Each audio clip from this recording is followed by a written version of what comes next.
नमस्कार प्यारे दोस्तों, स्वागत है आपके अपने YouTube channel royal academy Vipin sir पर। दोस्तों आज हम पढ़ने वाले हैं भारतीय भूगोल के महत्वपूर्ण 20 प्रश्न। दोस्तों इसमें भारत के विस्तार और भारत की स्थिति से संबंधित प्रश्न संग्रहित किए गए हैं। शुरू करते हैं पहले सवाल से। प्राचीन भारतीय भौगोलिक मान्यता के अनुसार भारतवर्ष किस द्वीप का अंग था? ऑप्शन ए है पुष्कर द्वीप, ऑप्शन बी है जम्बू द्वीप, ऑप्शन सी कांच और ऑप्शन डी है कुश द्वीप। तो दोस्तों सही आंसर हो जाएगा ऑप्शन नंबर बी, जम्बू द्वीप आपका सही आंसर हो जाएगा। अगला प्रश्न है आपका, सर्वप्रथम इंडिया शब्द का प्रयोग भारत के लिए किस भाषा में किया गया था? दोस्तों ए है उर्दू, ऑप्शन बी है ग्रीक, सी है फारसी और डी है अरबी। तो सही आंसर हो जाएगा ऑप्शन नंबर बी, ग्रीक। तो दोस्तों ग्रीक भाषा में भारत को इंडिया शब्द इंडिया के नाम से पुकारा गया। अगला प्रश्न, भारत की मुख्य भूमि की दक्षिणी सीमा है?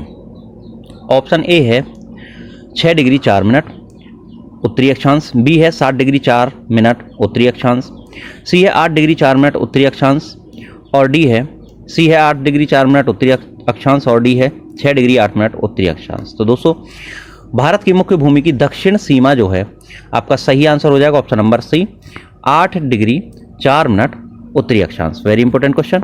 अगला प्रश्न है, भारतीय मानक समय आधारित है?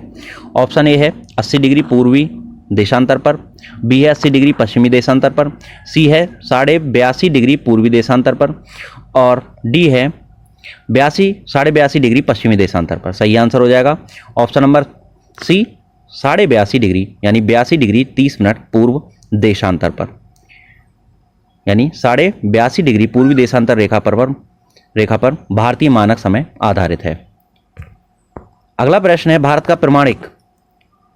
का प्रमाणिक समय उस स्थान का स्थानीय समय है जो स्थित है। कहाँ पर स्थित है? जिस स्थान के आधार पर भारत का प्रमाणिक समय लिया गया है।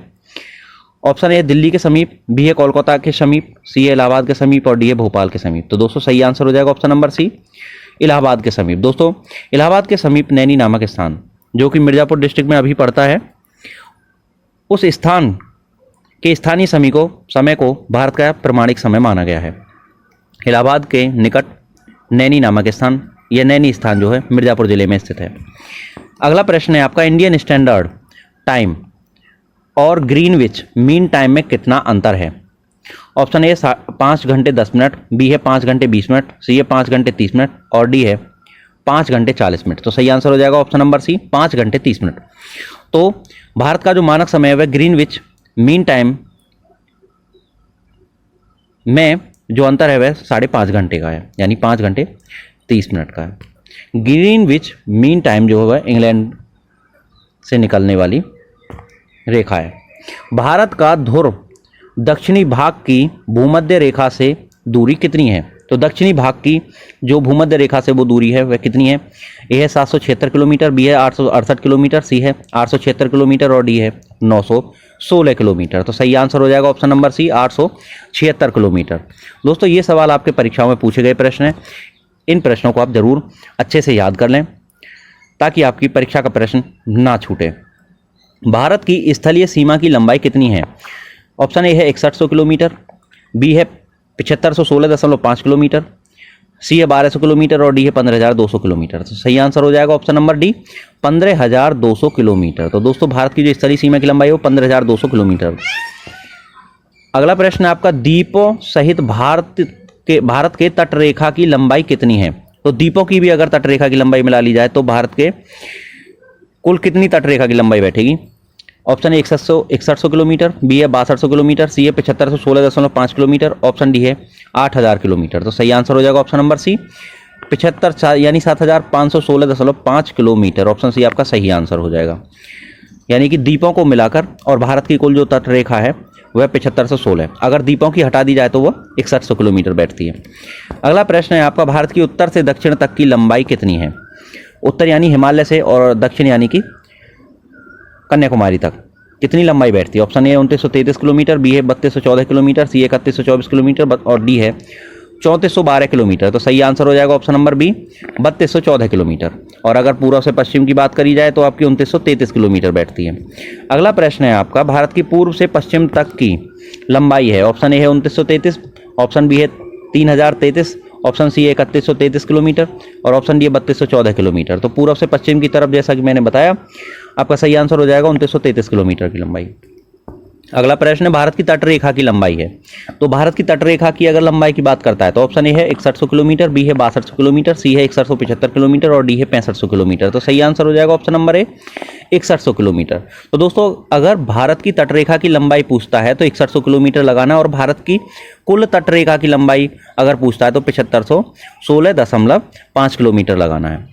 कुल अगर आएगा तो 7516.5 लगाना है, और केवल भारत की तटरेखा की पूछेगा तो 6100 किलोमीटर लगाना है। आप भूलें नहीं और परीक्षा में प्रश्न को गलत ना करके आए प्लीज। अगला प्रश्न, भारत का क्षेत्रफल विश्व के कुल क्षेत्रफल यानी कुल भौगोलिक क्षेत्रफल का कितना है? ये प्रतिशत में है, 2.2% है, ऑप्शन बी है 2.4% है, या ऑप्शन सी है 2.8% है, या ऑप्शन डी है 3.2% है। तो सही आंसर हो जाएगा ऑप्शन नंबर बी 2.4%। तो भारत का क्षेत्रफल विश्व के क्षेत्रफल का 2.4% है। अगला प्रश्न है आपका, भारत के कुल क्षेत्रफल का कितना प्रतिशत भाग पर्वतीय क्षेत्र में है?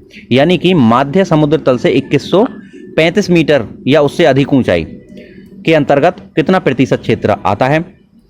2135 मीटर से या उससे अधिक का जो क्षेत्र है उसको हम पर्वत क्षेत्र में काउंट करते हैं।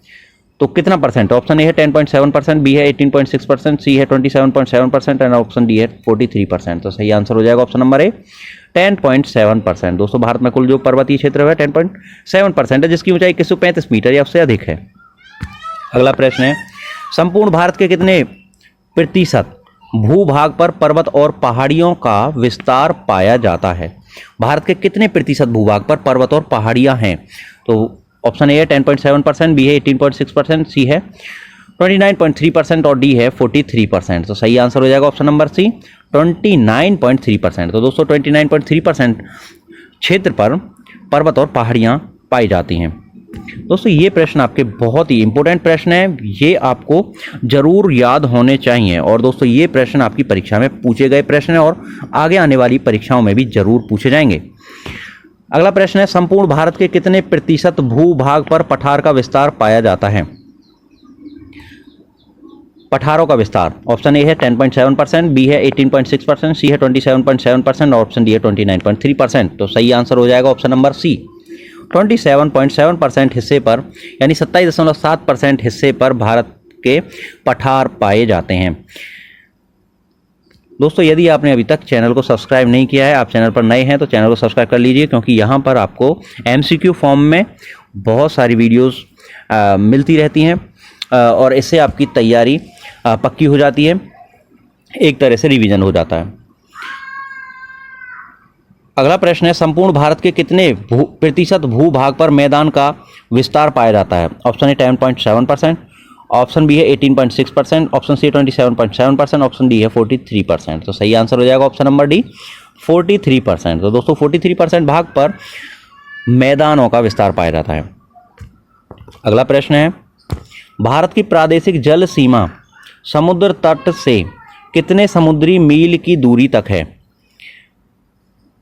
तो भारत की जो प्रादेशिक जल सीमा जो है वह समुद्र तट से कितनी समुद्री मील की दूरी तक है?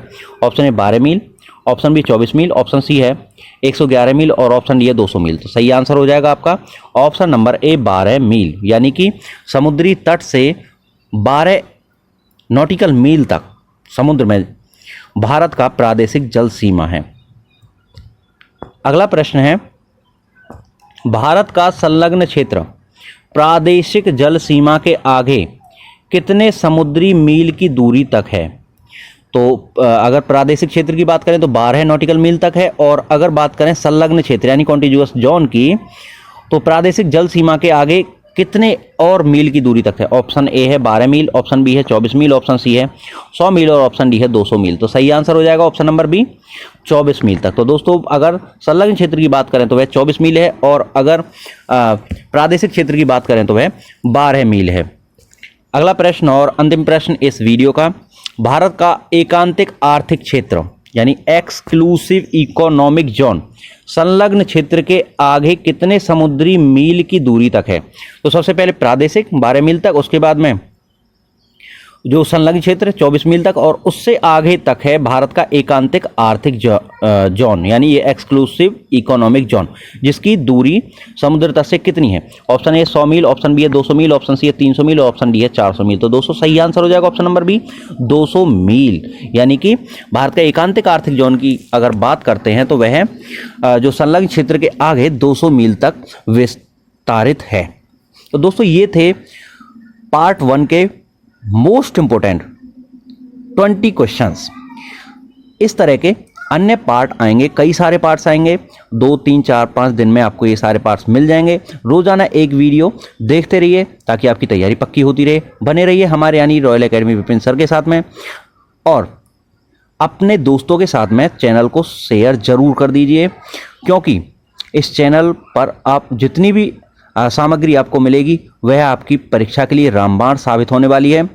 तो दोस्तों एक चूँकि यह नया चैनल है, अभी इतना ज़्यादा फैला नहीं है, तो अपने दोस्तों के साथ में कम से कम 3 दोस्तों को आप ज़रूर ये बताएं कि रॉयल एकेडमी विपिन सर पर बहुत ही महत्वपूर्ण वीडियोस अपलोड की जाती हैं, जो कि परीक्षाओं में बहुत ज़्यादा इंपॉर्टेंट रोल प्ले करने वाली है। तो दोस्तों मिलते हैं नई वीडियो में, तब तक के लिए नमस्कार, थैंक यू, जय हिंद।